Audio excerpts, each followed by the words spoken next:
hives are budding out. Nice day here at the cabin. I'm going to be checking the bees today because the temps are finally up and looks like they're going to be staying up above zero for most nights anyways. Hopefully all nights from now on. I'm a little concerned just because it looked like I had one hive last week that's a little not as busy as the other three hives. So we'll see what's going on. They're really going gangbusters today. There is it's either a hawk or an osprey which is circling directly overhead and it's driving my dog nuts. There's a chipmunk that has been evading Kaya, and it's using the hives as protection. Now Kaya, since a puppy, has been around beehives, so she knows what she can do and can't do. She knows better than to stand right at the front of the hive, so she's around the back, and she's been stung a few times, but she's a beekeeper's dog. So, but chipmunks might get her a sting in the ankle if she's not careful. Kaya.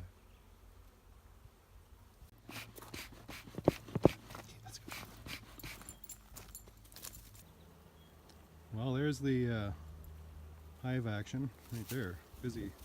Busiest hive for sure. That one's pretty busy too. This is the quiet one. It's quiet last week, but I mean there's still bees coming in and out of there, so we'll see what's in there. I put some pollen patties out a few weeks ago. I didn't want to. Usually you put these usually you put these on the top of the hives. I didn't want to open the lids of the hives because it was still cold.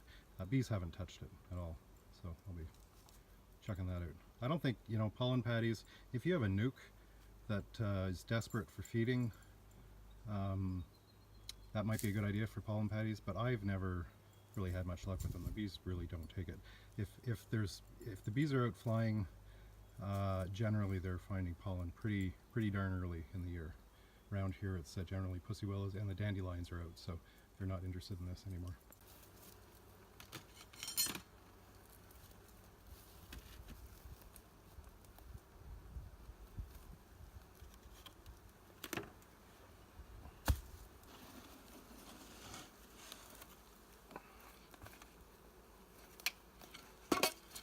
I staple a little piece of wood to the front there just to help keep the inner cover from blocking the top entrance. So this is the padding that I used. It's basically just a piece of cardboard in plastic. Helps a little bit with insulation. And yeah, damn ants. As I mentioned in a lot of my videos, if you just put some hay grass, fresh hay grass on the top of this, the ants just completely disappear. So very easy.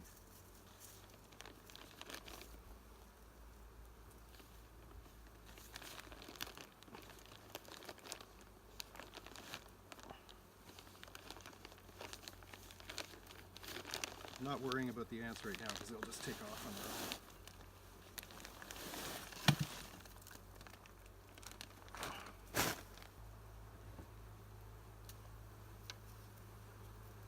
Lots of bees. Oh, lots of honey too. Looks like. I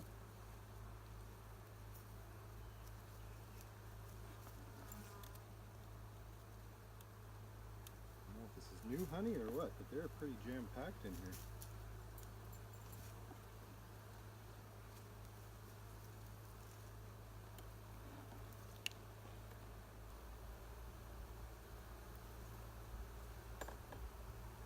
Oh, just beautiful.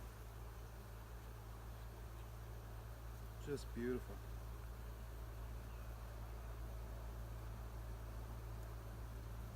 Just having a quick look for the queen. Because wherever she is, she's doing a beautiful job. Look at this. This is a beautiful frame of brood. It's exactly the pattern you want to see. Brood in the center with honey around the sides, and a little bit of pollen is mixed in there as well.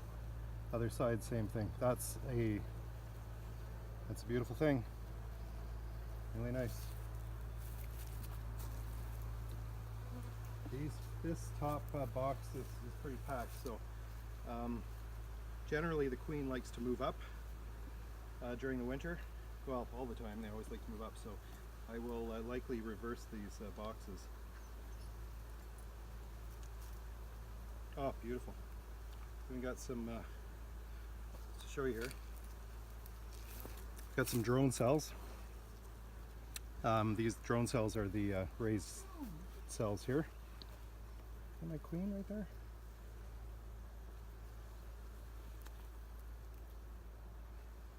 This is just a bit of the Mite Away quick strips, I believe. Look at that pattern, really, really nice. Yeah, I thought I saw the queen there, but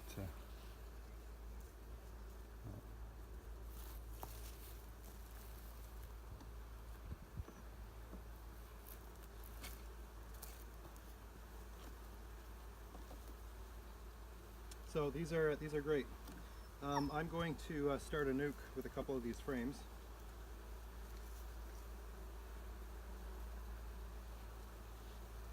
Wow, that's all fresh honey. Just great. For creepers.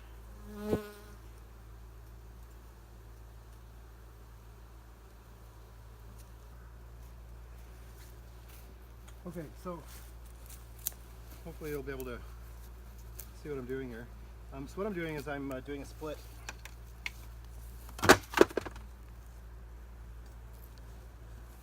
Got a nuke box prepared.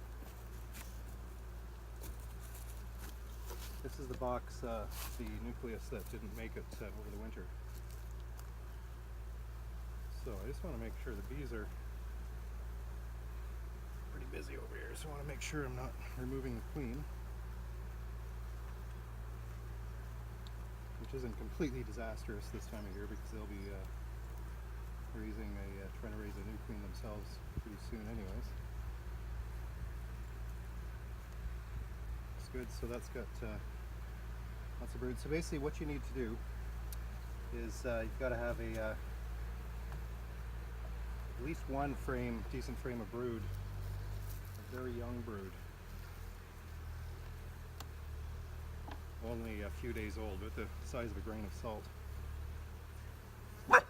or rice rather. So this frame looks pretty good.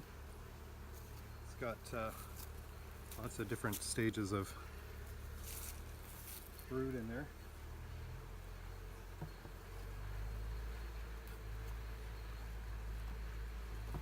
Now I'm going to give them an empty frame.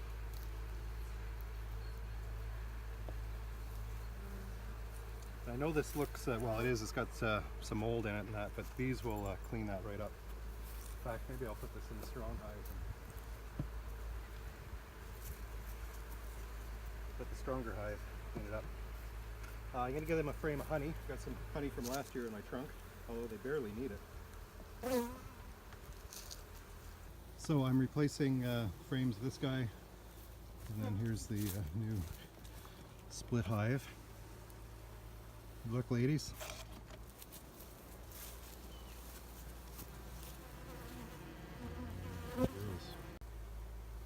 Alright, so now I'm going to check the bottom box. I've got now I've got 3 pretty much empty frames for them to work on. I'll check the bottom box and see what's happening down there. Here now. Lots of drone cells I could see right away.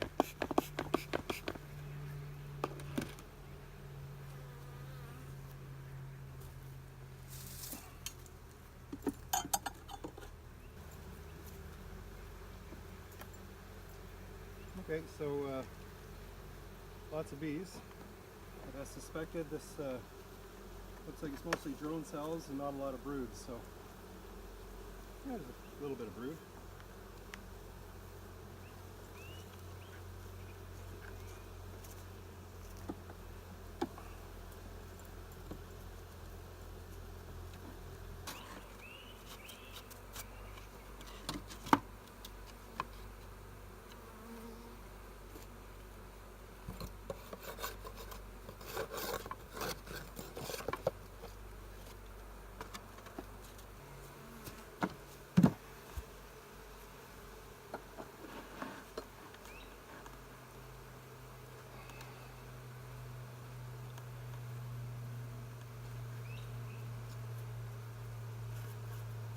just because they're going to be going gangbusters. Next short while I'm going to throw a honey super on top of it.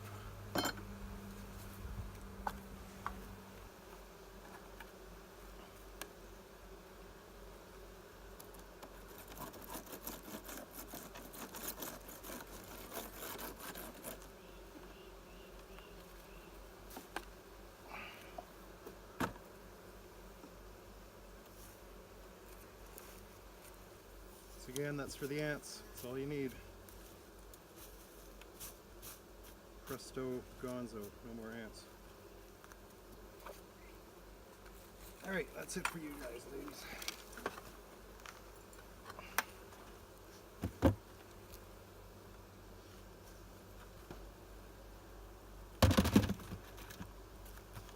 Alright. I am so damn hot and tired. And probably so is my battery, so I'm not actually going to show you all the hives here. If anything spectacular comes up, I'll let you know. So far, so good. So it takes you some time. That was maybe 45 minutes on one hive, and I got 3 more to go.